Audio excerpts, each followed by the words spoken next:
Never miss an update. Subscribe now and press the bell icon. नमस्कार मित्रों, हम पढ़ रहे हैं श्रीमद् भगवद गीता स्वामी अड़गड़ानंद जी महाराज द्वारा लिखा गया टीका, अष्टम अध्याय और श्लोक संख्या है 22, जिस पर सनातन अव्यक्त भाव की प्राप्ति का विधान कहते हुए श्री कृष्ण कहते हैं, पुरुखः स परः पार्थ भक्त्या लभ्यस्त्वनन्यया यस्यान्तः स्थानि भूतानि येन सर्वमिदं ततम्। अर्थात हे पार्थ, जिस परमात्मा के अंतर्गत संपूर्ण भूत हैं, जिससे संपूर्ण जगत व्याप्त है, सनातन अव्यक्त भाव वाला वह परम पुरुष अनन्य भक्ति से प्राप्त होने योग्य है। अनन्य भक्ति का तात्पर्य है कि परमात्मा के सिवाय अन्य किसी का स्मरण न करते हुए उसने जुड़ जाए।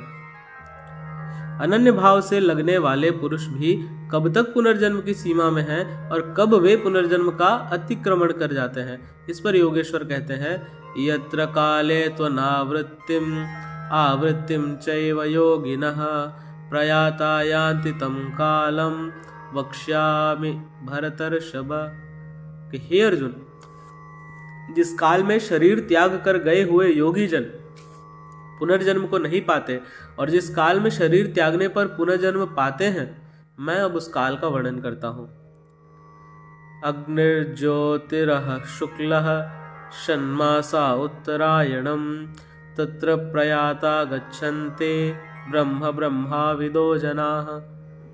शरीर संबंध का त्याग करते समय जिनके समक्ष ज्योतिर्मय अग्नि जल रही हो, दिन का प्रकाश फैला हो, सूर्य चमक रहा हो, शुक्ल पक्ष का चंद्र बढ़ रहा हो, उत्तरायण का निरभ्र और सुंदर आकाश हो, उस काल में प्रयाण करने वाले ब्रह्मवेत्ता योगी जन ब्रह्म को प्राप्त होते हैं। अग्नि ब्रह्म तेज का प्रतीक है, दिन विद्या का प्रकाश, शुक्ल पक्ष निर्मलता का द्योतक है, विवेक वैराग्य शम दम तेज और प्रज्ञा ये षडैश्वर्य ही षड्मास हैं। ऊर्ध्वरेता स्थिति ही उत्तरायण है। प्रकृति से सर्वथा परे इस अवस्था में जाने वाले ब्रह्मवेत्ता योगी जन ब्रह्म को प्राप्त होते हैं। उनका पुनर्जन्म नहीं होता, किंतु अनन्य चित्त से लगे हुए योगी जन यदि इस आलोक को प्राप्त नहीं कर पाए, जिनकी साधना अभी पूर्ण नहीं है, उनका क्या होता है, इस पर कहते हैं कि धूमो रात्रिस्तथा कृष्णः षण्मासा दक्षिणायनम तत्र चांद्रमसं ज्योतिर्योगी प्राप्य निवर्तते।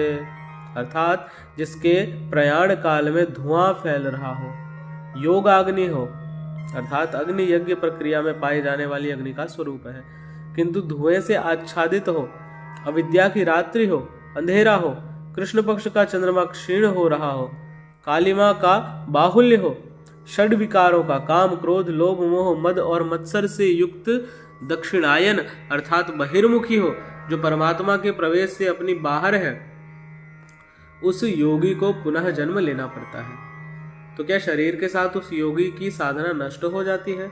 इस पर योगेश्वर कहते हैं, शुक्ल कृष्णे गति ह्योते जगतः शाश्वते मते एकया यात्यनावृत्तिम अन्यया वर्तते पुनः। अर्थात उपयुक्त शुक्ल और कृष्ण दोनों प्रकार की गतियां जगत में शाश्वत हैं, अर्थात साधन का कभी विनाश नहीं होता। एक शुक्ल अवस्था में प्रयाण करने वाला पीछे न आने वाली परम गति को प्राप्त होता है, और दूसरी अवस्था में जिसमें क्षीण प्रकाश तथा अभी कालिमा है, ऐसी अवस्था को गया हुआ पीछे लौटता है, जन्म लेता है। जब तक पूर्ण प्रकाश नहीं मिलता तब तक उसे भजन करना है। प्रश्न पूर्ण हुआ। अब इसके लिए साधन पर पुनः बल देते हैं, नयति स्मृति पार्थ जानन योगी मुह्याति कश्चन तस्मात् सर्वेषु कालेषु योगयुक्तो भवार्जुन। हे पार्थ, इस प्रकार इन मार्गों को जानकर कोई भी योगी मोहित नहीं होता। वह जानता है कि पूर्ण प्रकाश पा लेने पर ब्रह्म को प्राप्त होगा और क्षीण प्रकाश रहने पर भी पुनर्जन्म में साधन का नाश नहीं होता। दोनों गतियां शाश्वत हैं। अतः अर्जुन, तू सब काल में योग से युक्त हो, अर्थात निरंतर साधन कर।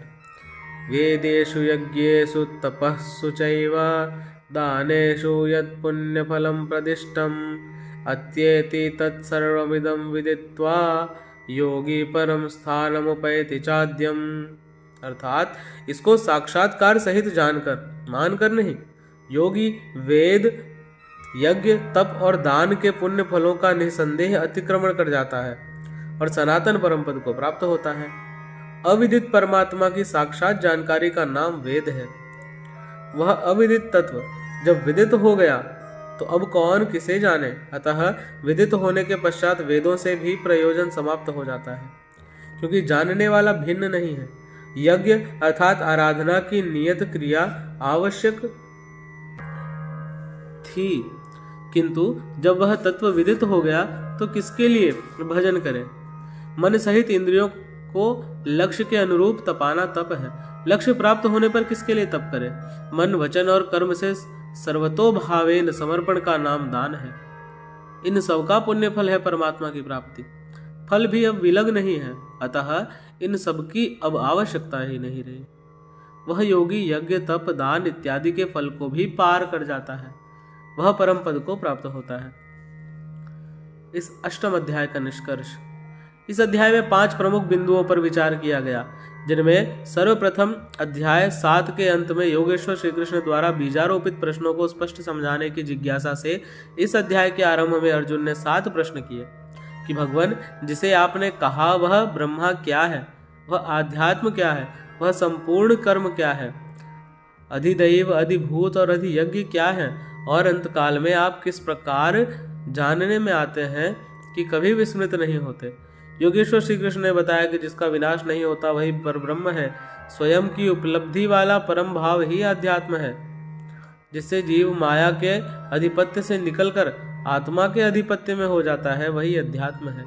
और भूतों के वे भाव जो शुभ अथवा अशुभ संस्कारों को उत्पन्न करते हैं, उन भावों का रुक जाना, विसर्ग मिट जाना ही कर्म की पूर्ण संपूर्णता है। इसके आगे कर्म करने की आवश्यकता नहीं रह जाती। अतः कर्म कोई ऐसी वस्तु है जो संस्कारों के उद्गम को ही मिटा देता है। इसी प्रकार क्षर भाव अधिभूत है, अर्थात नष्ट होने वाले की ही भूतों को उत्पन्न करने में माध्यम है।